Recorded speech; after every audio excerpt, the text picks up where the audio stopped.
حضرت بلال حبشی رضی اللہ تعالیٰ عنہ کے وصال کا وقت ہے، وصال کا۔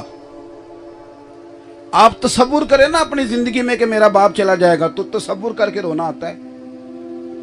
بیوی تصور کر لے کہ میرا شوہر چلا جائے گا تو جانا تو پتہ نہیں اپنے وقت پہ ہے، لیکن تصور کر کے لوگ رو پڑتے ہیں کہ جب یہ جائے گا میرا شوہر تو کیا ہوگا، بھائی جائے گا تو کیا ہوگا، ماں جائے گی تو کیا ہوگا، تصور میں رونا آ جاتا ہے۔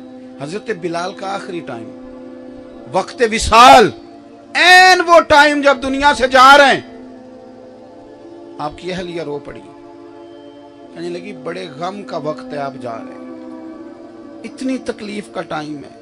عورت بادشاہ ہوتی ہے شوہر کے سر پہ، وہ سمجھتی ہے یہ ہے تو میری بادشاہی ہے۔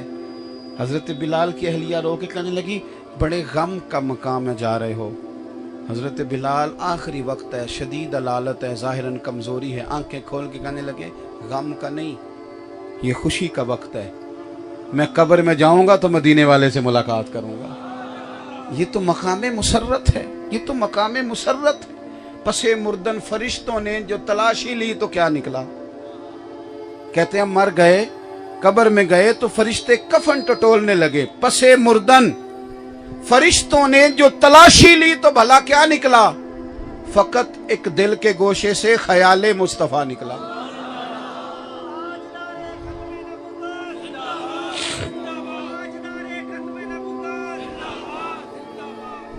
تو نبی پاک سے پیار کریں تو اس کے عملی تقاضے، روز سویرے ایک نعت سنیں گے انشاءاللہ تعالی۔ اگر کوئی حضور کی محبت کی بات کر رہا ہو نا تو یہ نہ کہیں کہ مولوی صاحب ایتے گل میں اگے بھی سنی ہے، آپ نے 3 جمعے پہلے بھی کہی تھی، اسے نہ کان لگا کے سنیں، کیوں کہ میرے اور تیرے حبیب کی بات کر رہا ہے بار بار، اور ان تذکروں کو بار بار دہرائیں، اپنے گھروں کے اندر حضور سید عالم کا ذکر کریں، نبی پاک کی شانوں کا تذکرہ کریں، بچوں کو بٹھا کے۔ اب نہیں آپ بچوں کو روک سکتے موبائل سے، تو روک نہیں سکتے تو نعت تو لگا کے دے سکتے ہو کہ نہیں؟ کو نہیں سمجھ آئی آپ کو میری بات؟ اور بھائی یہ والا کام تو ہو سکتا ہے کہ نہیں کہ پتر یہ نعت بھی سن، یہ بھی ایک طریقہ ہے۔ حضور کی عظمت اور شان، تلاوت قرآن، تفسیر، ترجمہ اپنے عملی ماحول میں۔ اور ایک اور بات بھی آپ سے کہنی ہے، بس میں زیادہ تقریر کرنے کا قائل نہیں، جلدی میں نے بات ختم کر دینی ہے، آپ غور کریں گے میری بات پر۔ ایک اور بھی بات آپ نے اپنے ذہن میں رکھنی ہے، ہمارے جو خوشیاں ہوتی ہیں نا وہ اپنوں کے بغیر مکمل نہیں ہوتی۔ جب بچے کے دن طے کرتے ہیں نا ہم، تو اس میں ایک بات ہم یہ بھی کرتے ہیں کہ جب تاریخ طے ہو گئی اور میرج ہال کا بندوبست ہو گیا اور کتنے لوگ آئیں گے یہ بات طے ہو گئی، تو پھر ایک بوڑھا بولتا ہے بیچ میں سے، ایک بزرگ، وہ کہتا ہے یار بات سنو، سارے جمع ہو، تمہاری پھپھو تم سے ناراض ہے، اور لڑکے کی پھپھو ناراض ہوئی تو خوشی کا مزہ کوئی نہیں آئے گا، چلو نا اس کو راضی کرنے چلیں۔ یہاں بھی یہ کام ہوتا ہے کہ ہمارے علاقے میں ہی ہوتا ہے جی، ماموں کو بھی منا کے لاؤ، وہ ناراض ہے، خوشیاں ماموں کے بغیر ادھوری ہیں، چچا کو بھی منا لو۔ اچھا وہ چچا ماموں جو ناراض ہوتے ہیں وہ بھی سارے نخرے شادی والے دن ہی دکھاتے ہیں، ان کو بھی پتہ ہوتا ہے کہ آج انہوں نے منانا ہی منانا ہے، اور اس دن کیفیت یہ ہوتی ہے کہ جو بھی کرنا پڑے، میں نے دیکھا ہے معافی مانگنی پڑے تب بھی کچھ کرنا پڑے، اور یہ اچھی بات ہے، بری بات نہیں، منانا چاہیے، خیر کی بات ہے۔ لیکن جو میں بات عرض کرنے لگا ہوں آپ یقیناً میری بات کی تائید کریں گے، بھئی اگر ہماری خوشی پھپھو کے بغیر نہیں ہوتی، خالہ کے بغیر نہیں ہوتی، ماموں اور چچا کے بغیر نہیں ہوتی، تو شادی کی خوشی نبی پاک کے نعت کے بغیر کیسے ہو جاتی ہے؟ حضور کی شریعت کے بغیر کیسے ہو جاتی ہے؟ اللہ کرے نا کہ شادی میں سے ایک بڑا بوڑھا بولے اور بول کر یہ بھی کہے کہ پتر دیکھو چاچا، ماموں، خالہ، پھپھو، ٹھیک ہے جی ٹھیک ہے، اللہ آپ کو خوش رکھے، ان سب کے بغیر اگر خوشی نہیں تو دیکھنا شادی میں بینڈ باجا نہیں بجانا، اللہ رسول ناراض ہو جائیں گے۔ ہم نے ان کو بھی شامل کرنا ہے، دین کو بھی شامل کرنا ہے خوشی میں۔ دیکھنا عورتوں کی مووی نہیں بنانی ورنہ وہ ناراض ہو جائیں گے۔ مہندی پہ مرد عورتوں کو اکٹھے نہیں بٹھانا ورنہ شریعت روٹ جائے گی۔ شادی والے دن لڑکیوں کو، جوان کو پھول دے کے کھڑا نہیں کرنا لڑکوں پر پھول پھینکنے کے لیے۔ باقی جب مہمان آتے ہیں تو لڑکے پھول پھینکتے ہیں نا، تو شادی والے دن لڑکیوں کو کیوں کھڑا کرتے ہو؟ بدنگاہی ہوتی ہے، حالات خراب ہوتے ہیں، شیطان وار کرتا ہے، کیونکہ بچے بھی تیار ہیں، بچیاں بھی، شادی کا موقع ہے، تو اس موقع پر شیطان حملہ ہوتا ہے, بدنگاہی ہوتی ہے, برے خیالات معاذ اللہ پیدا ہوتے. تو ہمیں یہ چاہیے کہ ہم وہاں بھی دین کو لائیں, خوشیاں بھی اللہ رسول کے ساتھ کریں گے انشاءاللہ تعالی, اپنی خوشیوں میں بھی دین کو شامل کریں. اور نبی پاک علیہ السلام کی محبت کے کچھ عملی تقاضے بھی ہیں. ایک تو حضور آخری نبی ہے, اپنی زندگی میں یہ حلف نامہ دل پہ لکھ لیں کہ کائنات کے اندر سارا نظام بدل سکتا ہے, لیکن حضور کے بعد کوئی نیا نبی نہیں آ سکتا. یہ اپنے دل میں بات درج کر لیں. پتہ کیا مسئلہ ہے؟ وہ ہمارے صوفیاء ایک بات بڑی عجیب کرتے ہیں. وہ کہتے ہیں کہ کوئی آ کے اگر ایسی بات کرے بھی نا تو اس سے دلیل بھی نہیں مانگنی.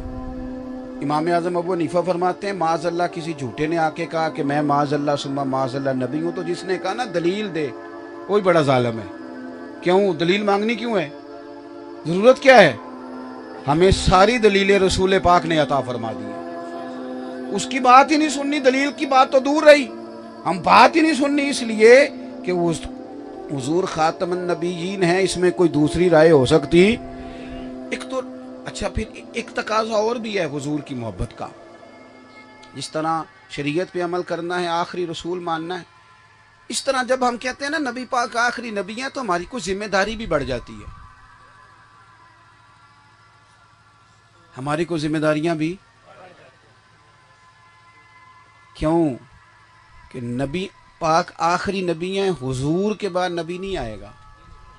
اب تبلیغ دین کا سارا کام امت نے کرنا ہے. دین کے پھیلانے کی ذمہ داری اب امت کی ہے. امت کس طرح دین پھیلا رہی ہے؟ بس ٹھیک ہے, ایک روایتی مدرسہ بن گیا, جلسہ ہو گیا, وہ نعرے لگائے تو تھے پرسوں 15.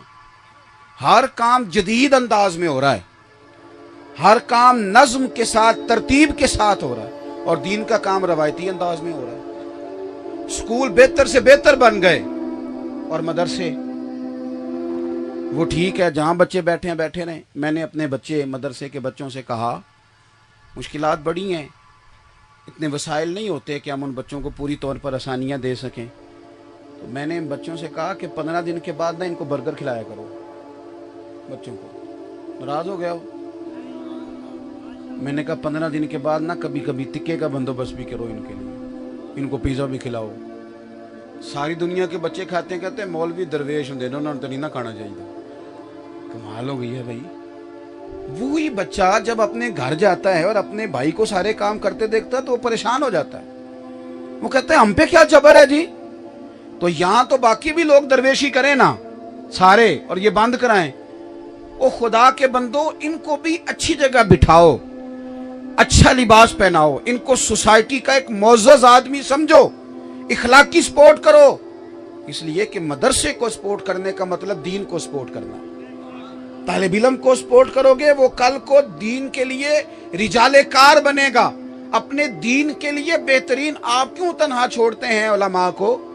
آپ کہتے ہیں وہاں بڑے مسائل ہیں جی, ہمیں بڑی شکویں ہیں مدرسوں سے. تو آپ جائیں نا, مدرسے کے بورڈ کے ممبر بنیں, مدرسے کی کمیٹی میں شامل ہوں, آپ اچھے مشورے دیں, آپ اپنا آپ پیش کریں, ساتھ شامل ہوں.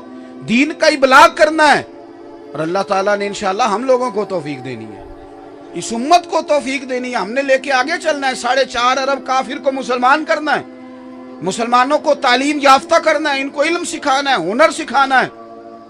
میں دوستوں سے کہا کرتا ہوں صرف غریبوں کی مدد نہ کرو, صرف پیسے دینے سے تو بندے کی طبیعت ہو جاتی ہے روز مانگنے کی. ان کی صرف مدد نہ کرو, انہیں ہنر مند بھی کرو. ان کو کہو کہ تم, وہ میں ایک جگہ پہ بیٹھا تھا رمضان میں, تو ہمارے ایک دوست ہیں, تو ایک بوڑھی اماں کو کچھ مدد دے رہے تھے. تو اماں کہنے لگی حاجی صاحب ساڈا اگلے سال بھی خیال رکھیا جائے. تو میں نے کہا اماں آپ کا اگلے سال تک مانگنے کا کیوں ارادہ ہے؟ آپ رب سے توفیق مانگیں, وہ اگلے سال بانٹنے کی توفیق عطا کرے. یہ کہ بات ہوئی کہ ساری زندگی محتاج بن کے گزاری جائے. امت مصطفیٰ سے پیار کرنا ہے. اور پھر نبی پاک کی محبت کا ایک تقاضا یہ ہے کہ ہم نے حضور کے طریقے پہ عمل کرنا ہے. ایک لفظ ہمارے وہاں بولا جاتا ہے کہ دین کامل ہے, دین مکمل ہے. دنیا میں کچھ ہے مکمل ہے؟ کہتے ہیں کوئی بندہ بھی مکمل نہیں ہوتا.